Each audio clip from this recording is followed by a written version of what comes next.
Tere ilusat hommikut! Siin on Sinilinnud vaimse tervise nõuandenurk iseenda heaks.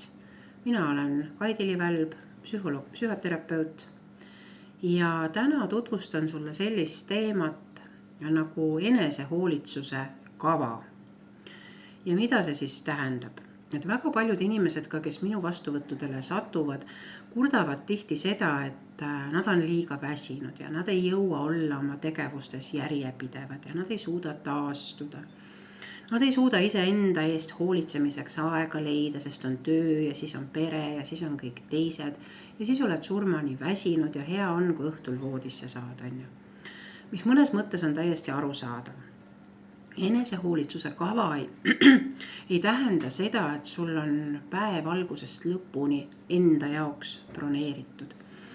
Vaid kui sul on enda eest hoolitsemisega raskusi või sa eelistad teisi, sa tõstad teised pjedestaalile, jätad ennast viimaseks, siis sellisel juhul võta endale näiteks 1 nädal ja proovi seda teha. Ja see kava tähendabki, et sa paned nädalapäevade kaupa, sa planeerid ära oma uneaja, mis ajal sa magama lähed, mis ajal sa ärkad. Kui sa pead ärkama hommikul mingil ajal, siis vaata, et sa saaksid magada oma 8 tundi täis, et mine õhtul varem magama. Kui uni ei tule, tee vastavat unehügieeni. Unehügieeni ei tähenda siis pesemist, vaid see tähendab seda, et sa sead näiteks 2 tundi enne magama minekut, hakkad tegema mingeid kindlaid rahulikke tegevusi samas järjekorras. Näiteks käid pesemas ära ja siis võib-olla, kreemitad ennast või mis sa seal veel teed, masseerid võib-olla ennast. Aga sa teed neid asju igal õhtul samas järjekorras, su aju hakkab aru saama, et me läheme nüüd unerežiimile üle. Et see on siis selline õhtune asi, eks ole. Vaata, kuidas su söögiajad on ja kas sa sööd korralikult, eks ju, pane need asjad paika.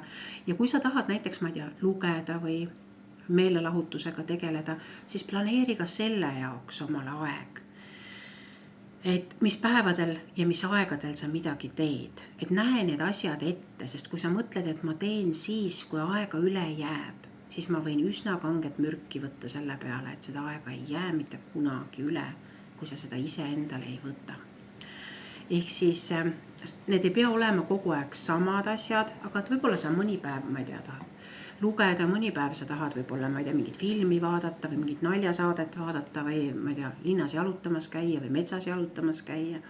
Et näe need asjad sisse endale ja see ongi sinu enesehoolitsuse kava, et sul on see aeg, millal sa oma perega aega veedad ja sul on see aeg, millal sa iseenda eest hoolitsed. Iseenda mõtete ja tunnetega tegeled. Ja selleks on vaja seda aega võtta. Et selline lihtne ülesanne sulle täna. Ilusat päeva sulle. Kohtume nädala pärast.